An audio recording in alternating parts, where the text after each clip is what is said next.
How many of you have heard of a mastermind? Heard of a mastermind? Who does not know what the heck a mastermind is? Few hands? Okay. Be quiet. You know. He knows. Okay. So a mastermind to me, well, I'm actually in a mastermind that I pay annually. A big, How much is that? a big chunk of money. It's significant enough that you go to all the things you need to go to. It has up-leveled me in more ways than I can count, just because it's a really small, tight-knit group. We're 10. Well, they max it out at 10 units, but just recently we merged the two groups into one. So we have 13 units now. But it's you bring your, like, what are you struggling with in your business, or what problems do you have, and then you go there, and then you hear about everyone else's problem that you didn't realize you had, and then you can, like, fix it as well. So it's like, I didn't know I had that problem until you mentioned it. Now I'm aware of this blind spot. So I wanted to do this because I know I've said many times, don't be afraid to bring a problem here, to ask questions, because the second you don't ask questions and you keep it a secret, it's going to get worse. I'm just telling you from experience. When I went through a problem and I was very embarrassed to bring it, because I'm like, I should know better, right? And so I just got over that, and I'm like, look, this is a situation. Usually someone says, oh yeah, I've been there, right? Like, I just saw a post from, I think it was Aaron Mazzarello. Tell me if you saw this post or not, where he said, if you haven't been sued yet, are you really in business, or something along those lines? And I'm like, man, that means that's going to happen one day. But just, now, just being aware of something that is something that happens in this business, and then how do you mitigate that risk, right? And so that's why I wanted to do this tonight, because a lot of people have a problem, and we have a lot of people here with these are more minds that we all think different, so we could all bring some type of value. So, sound good? All right, I do have five people, wait, is it five? Anyway, about 5 people that I already pre-selected. If we have more time and you think of something while you're in your seat, then I'll bring you up. But our first problem finder person, or the solution seeker, is Darren. So come on up, Darren. Give him a round of applause. All right. Are we going to use the chairs, or are we just going to stand? I like the chair. My feet like the chair. Yeah, we're both not that tall. All right. So, Darren, tell us a little bit about yourself, like what you're doing, and then we'll jump into it. Sure, yeah. So my name is Darren. I quit my job about 2 years ago. I just quit cold turkey. I really, really wanted to do this. And so I took Andy Teasley's class. He's not here tonight, so we get to talk about him, which is awesome. And so I took his class, and then within 6 months of taking his class, I quit my job cold turkey. I did the strategy of burning your boats, right? I really, really wanted to do this, but I know myself, and I know that I'm a lazy person, and I know that I tend to be a recidivist back to my old ways of working my W-2 job. So I said, I need to cut the net in order to do that. So I had a little bit of money in the bank. I was planning to save for my next buy and hold property. That didn't work out. So I said, you know what? I'm just going to live off that. I calculated. I told my mom, I got 2 years to live on this, and if I don't make it, I can always get another job. So that was actually 2 years ago, 6 months ago. So I'm broke 2.5 years ago. If you guys have money, I could really use it. No. So that was 2 years ago, so I'm so happy I did it. It's the most anxiety-inducing thing I've ever done, but it was awesome. I'm really glad I did it. All right, and I know you have a real estate problem you want to go over. So yes, it's actually different than the one I told you again. That's fine. We were brainstorming some ideas. So this is an actual real estate problem that I have. I'm at a point right now where I'm managing a lot of the stuff myself. And my first few flips, I got my tool bags and my little wrenches and screwdrivers, and I was saying, all right, this needs to get fixed. Let me YouTube how to do this and go over to the home and fix it myself, and doing it that way. So I've actually since then graduated from that to hiring people to do renovating work. Spoiler alert, people who know what they're doing do it 10 times faster and cheaper than what did you do. I know this is blowing your minds. So I graduated out of that when someone said, Darren, how are you actually spending your time? You are spending your time turning a wrench and fixing problems that you can pay someone, $15, $20, $25 an hour to do, and you're neglecting the job that can pay you $100, $200, $300 an hour if you do it correctly, which is chasing leads, prospecting, closing deals. And so after that light bulb went off, I was able to graduate from level 1, which is putting insulation in the wall. My lungs hurt when I was falling asleep at night. That was not good. And then graduate from that to chasing leads, prospecting, and closing. Now I'm at a point where I am doing that fairly successfully, and I'm building up a pipeline of leads and deals. But I'm trying to break into that ceiling of how do I get to that next level where now I feel like I have a cap that I'm comfortable with of managing about 4 flips myself at a time. And I know I can totally do 40 if I just have the right system in place. And so I'm trying to go from 4 to 40, and I'm just trying to figure out how do I get there? Like I'm figuring out where's all my time going. And a lot of it is really just in, calling and getting insurance quotes and plugging in, Home Depot trips into my cost trackers and just doing stuff like that, So I know I can break into that. I'm just trying to figure out what is the next step to go from running around Inland Empire, burning all my gas, just checking on leads, checking on deals in progress, to going to the next level of just being able to, essentially I want to spend the majority of my time in what I feel like I'm the best at, which is chasing leads. And I want to completely outsource the rest, the renovating, which is already mostly there, the selling, which is not too bad, and most importantly, just the admin work. It's just really bogging me down. So I know there's people in this room that have broken through that ceiling. So you said admin work. I thought you liked paperwork. I thought you were telling me that the other day. Oh no, I'm really bad. Today I had to look. I just paid a space rent check yesterday, and I had to check today to see if I paid it. I ended up checking the little. What's the little carbon copy on the back of your check? I was flipping through my carbon copies to go, oh, I just paid it. Yes, 24 hours ago. So I'm losing my mind on those. So again, it's just a million little things. I know somebody who's in this business can relate, where it's like, how's your insurance quote? Like you got to check on the status of your title transfer, check on the agent. How's things going with that? Just a million things that can go wrong or that need your attention that it's just killing my time. And so I'm just trying to figure out how do I get from 4 to 40? So, okay, does anyone have any follow-up questions to kind of understand anything more or have something that they want to suggest? Besides me, because I have a couple things. Okay, let me go to Scott.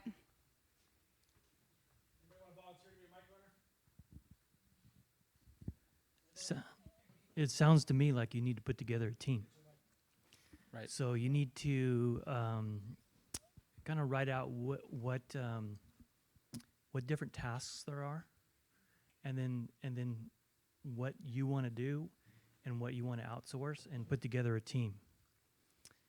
And there was a speaker, Dean Graviasi, I don't know if anybody's, yeah, he gave a talk about how you need to focus on, instead of $50 an hour type of work, you focus on $1,000 an hour work as you scale.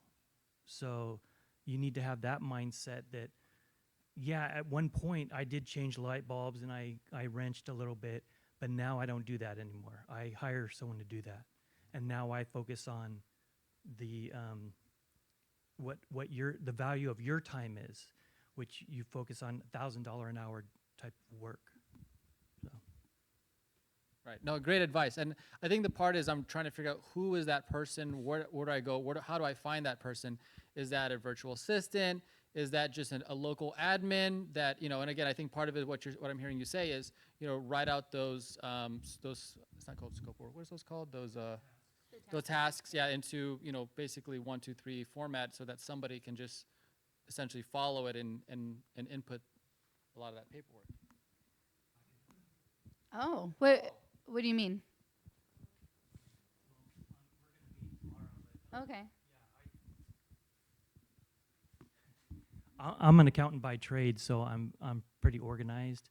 I don't like paperwork either, but I do know how to delegate and again, organize. So, work with numbers. So. Well, because I'm kind of in your shoes right now. Right. I didn't go from 4 to 40. I went from 4 to 17. Right. I realized that. All right. Hello, everybody. So my name is Roy Tompkins. I've been in real estate since 2018. I'm also a full-time engineer. So I do that part-time, and I do real estate full-time. That's what I usually say, because usually I spend about, I shouldn't say this on camera probably, but probably about 4 or 5 hours a day on my W-2, and then about 8 to 10 hours a day on real estate. When I started off as a private lender, so I lent on a couple deals, and then I flipped a couple houses, and now I'm going into trying to focus more on mobile homes. So just been very active in that area. There's been a lot of activity. Which kind of brings me to my question here. I'm running into a problem now. So we're going out there, talking to a lot of sellers, getting a lot of offers put out there, and counter offers coming back, and it's time to accept offers. And then when it comes time to needing the funding to fund all of these deals, I can't get all the funding. So I know exchangers is a great way to do that. I do come to exchangers. I have had success with exchangers, but realistically, there's not enough money in there for all the deals that there can be. So now I'm starting to kind of get reluctant on making offers, and I don't want to do that. I don't want to pump the brakes on good activity. So my question is, aside from exchangers, what do you guys do to raise more funds, or do you just focus on earning more funds or getting more financial friends, or what are some ideas that you guys have out there? Looks like Goodwin has something to say. All right, you want to go to Goodwin first, and we'll go to Scott. And just a side note, the reason why Roy posted this on Facebook, and he did get someone to inquire on more to get more info. So I mean, right there, he just recorded himself asking people right away. So I was like, hey, you know what? Let's go to the real estate group as well and ask that same question, because there's so many of us in this group. So. Yeah. And just to kind of add to that, that was just like an act of frustration. I'm like, you know what? I'm just gonna blurt it out there. Everybody else blurts all their problems on social media. I'm gonna blurt mine out there. And as a result, somebody did inquire, and then we talked, and they're gonna lend funds on one of the deals. But yeah, so I just wanted to add that. So you're expressing the same frustrations that any private lender or borrower potentially will have, how to get funds to go ahead and get deals done. Okay, and so I think the number one answer to that, at least in my own discussions with other people in similar situations, is to network. Okay, so let me give you an example of the network that I had done recently. So I had traveled to Ohio for the OREA event. That's 4 days, meeting with potentially 1,000 people, many of them who have funds to deploy. The following weekend, I went to a private lender event one day on Friday, and then Saturday and Sunday, I continued to attend the rest of the Masters of Real Estate event. Okay, both events were in Las Vegas. They just happened to step on each other at the same time. At that private lender event, one person, I'll just use one example, had $125,000 to go ahead and deploy. Now, they wanted to learn how to do wrap notes. And in all their experience and all their education, they did not know how to do that. And I said, that's a very routine occurrence for me. And so I will bring their funds up and put it up and be able to include them on different deals. So unfortunately, I brought them multiple deals, and then they kind of said, I actually don't want to put it all into one deal. I want to spread it into multiple deals. Okay. And so here's an example of where, as you go to network, and it's not just locally, but it's also going out. So we have other members of the club who are in Tampa at this point. They are networking with other investors, many of who have funds. They are there for Pete Fortunato's paper course. And this is why I encourage people to go outside of the club and travel and meet other people, other like-minded people, and those are other investors. And where are you going to find those people? At other investor events. So, all right, so just again, tell us a little bit about yourself, and then we'll go right into your problem. All right, so long story short, I was an entrepreneur in my earlier days, and then I went the W-2 route for way too long. And like a lot of you guys, read some books, and Rich Dad Poor Dad came. The entrepreneur bug came back. I had a couple businesses. COVID happened, and then it really kind of like accelerated things. Like for a lot of people, I was just talking with Stephanie about this. It just really solidified in my head what your actual passion was, and so it had always been real estate, and so it really forced me to get aligned, and then it also led me to this group, and so it's been a great journey, and so now, yeah, I've been doing this for the last few years. I originally, I mean, when you're first entering this realm, I guess you're, like everyone, you're just drinking from a fire hose. So, YouTube University, and you're like, yeah, I'm gonna do apartments, I'm gonna do short term, I'm gonna do midterm, I'm gonna do, single family home.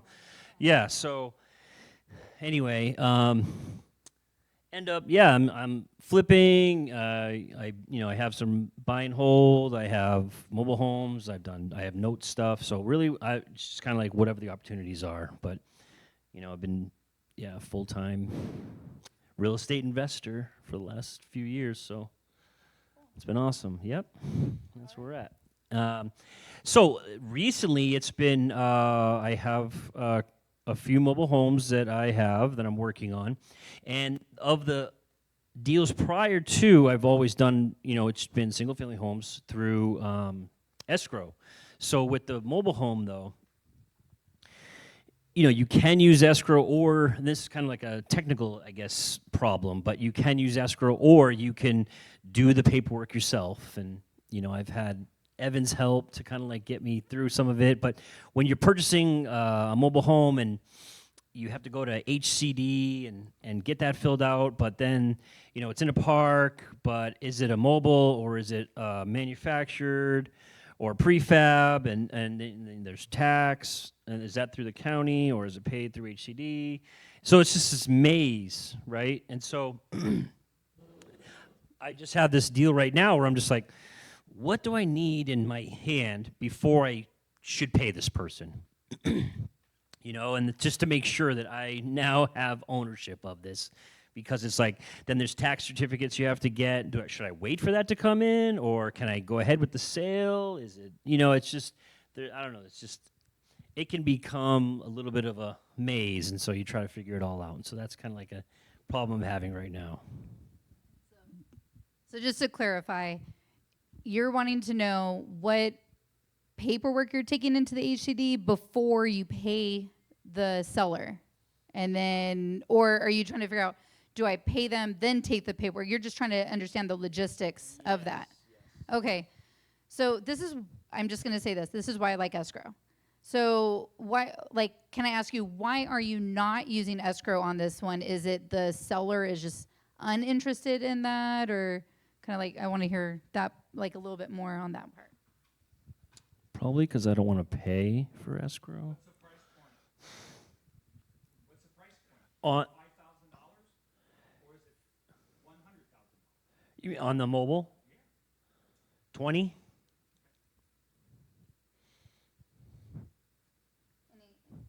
else you want to? No, I just wanted to make sure that there's a big difference. Okay. What can you? Yeah, can you? Because I don't. What is the difference? Like, what do you mean by, for those of us that don't know? If you're going to buy a mobile home for $1,000 from someone that's lived there, you would go through escrow on that. That would be your preferred choice. Yeah, I'm asking you. That'd be your preferred choice. Just asking. If it's because you're talking about the sales tax. Is that what you're talking about? No, I'm not talking about anything. I'm just asking, would you prefer to use escrow for if it's $1,000 or $3,000? I don't like paperwork. Wow. I don't like paper. I have gone to the HCD before. All I know is the most important document that you definitely want to have is the power of attorney. Bingo. For sure. And then all the other papers, like I took all of them in. I remember this is my first deal. I took it all in, and they're like, you don't need this, you don't need this. Yep. And then. Hi, my name's Mark. Full-time real estate investor, part-time civil engineer. fun fact, I guess, about me is I like to ride motorcycles and go paintballing. So, um, so I have actually two problems. One aside from what I brought up earlier, but current situation is I just closed on a fourplex. I am cash flow negative, so I'm trying to figure out how to get cash flow positive. Numbers wise, right now, the current rents are $8,300 a month, and my mortgage is $9,200 a month. Yes.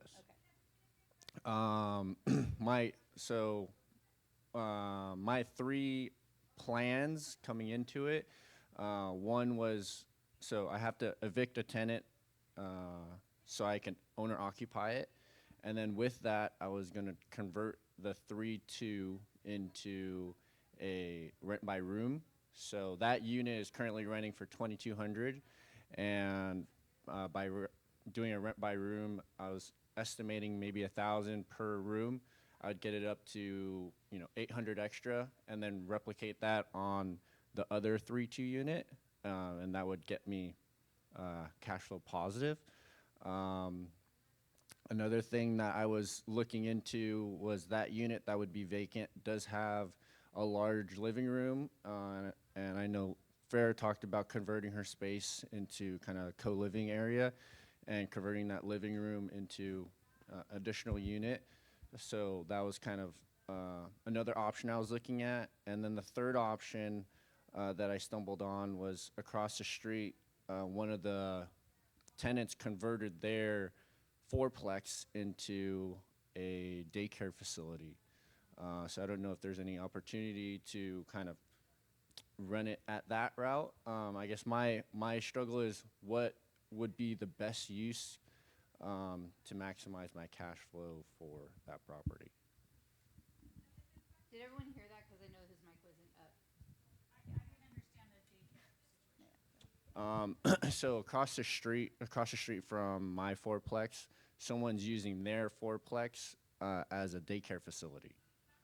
So I think one thing that I talked to Stephanie about was finding an operator who needs, space, and maybe offering up my space to them as a potential option. But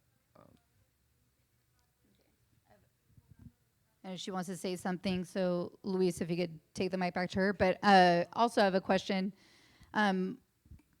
If you're evicting the tenants, do you have an idea for like cash for keys, or are you going to go through like a full eviction?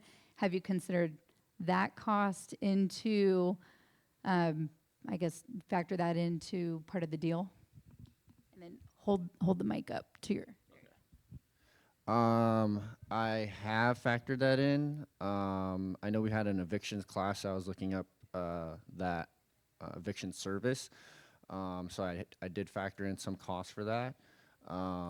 Initially, the tenant was given verbal notice that, hey, a new owner's going to come and he's going to serve you an eviction because he has to live in it. So I haven't actually served him yet, so I don't know if the process will be painful or if it's going to prolong the eviction process. So that's currently where I'm at. Hi, I'm new to this. My name is Anne. My question to you is, where is this place located? Because I guess location would be one, to factor in if you're going to do, to see what it is that you want to do. Yeah, it's in, I would say 2 blocks from downtown Redlands, right next to kind of like Redlands University. So it's on the north side of the 60, not the south side. Or is that the 10? Yeah. Sorry, the 10. Yeah, because you were talking about possibly renting the, leasing or renting the rooms, if that would be feasible for you to do, students, to work with students. And just a little bit of my background, I worked with a lot of exchange students, and there are workers and there are also exchange students that come in that you may want to work with, you may want to talk to the universities, to see if they have. I'm Scott Taylor. I actually went to this club way back when Todd and Steve owned it, and we were at the Mission Inn, and then Missy kind of got me back into it, and so it's awesome. It's even better now than it ever has been, and very happy to be here. But I've had long-term rentals for a long time in other states, and also here in California. I sold houses by owner, and I worked in the mortgage industry at a mortgage bank for 7 years as an assistant controller, and I had my own mortgage broker company for 5 years, and I was a partner in another one for 2 years. But I decided to pursue real estate investing full time, and I think the reason why is because it kind of taps into both sides of my brain. I'm very structured, 1 + 1 always equals 2, so I'm an accountant, but I also have a very creative side to me, and artistic, I guess. So the creative finance taps into both sides of the brain, so it makes me really excited to learn this stuff. It's not even work. It's I love it. So Cool. yeah. But so I have a house in Eastville that the tenants just gave me notice and said that they're moving out by the end of the year, and I want to maximize the cash flow at that property. And I was just wondering if everybody had some suggestions. I think you just kind of talked a little bit about maximizing cash flow, but there's so many different options. I was just curious what people thought. So it's a 5-bedroom, 2.5 bath. That 5th bedroom is a loft, but it can be closed up, and 3-car garage tandem. It's just under 3,000 square feet. And I got a cost segregation report on it too. What'd you say? No HOA. No. So right now, I had it for $3,500 a month, and I raised it to $3,700 a month, and then that's when they gave notice. So but I think I could probably pull 4,000 long term. But I would really like to maximize it and see if I can even double that. So 2-story. Yeah, about a 9,000 square foot lot. Yeah.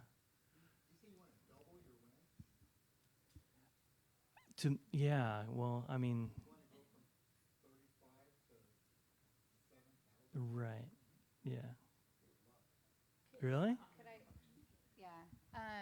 Let's go ahead and go to Evan first before I say anything. Yeah. One of the members, Tim Clayton, has been spending his time turning his single-family homes that he was getting $1,800 rent to. He's turning them all into $8,000 and $9,000 a month rentals. And we just toured one last week. He has 4 on a like 11,000, 10,000 square foot lot. He has 4 on one of them, where he either has his main house, his ADU. His main house, a junior ADU, and 2 other ADUs on the property, depending upon its location. Or in another one, he has an ADU, junior ADU in a house, and a guest house, and he does it.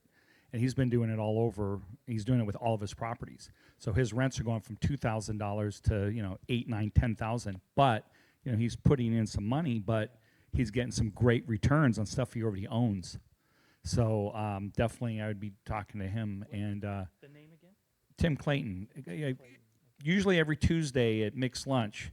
On Tuesdays, he's there almost the time, and he's sharing with everyone. And a bunch of us just walked them last week. Yeah, good advice. I will definitely call him or meet with him. So yeah, I did hear there. VA Section 8 is a way to go if you're able to maximize. The housing authority, so you can get government money is better than hoping a renter doesn't lose his job or something. Also, rent by the room, I heard, is a good way to maximize. Specialty renting, like sober house, or so there's a lot of different options. But I know right now it's a long term, and I don't have to manage. I manage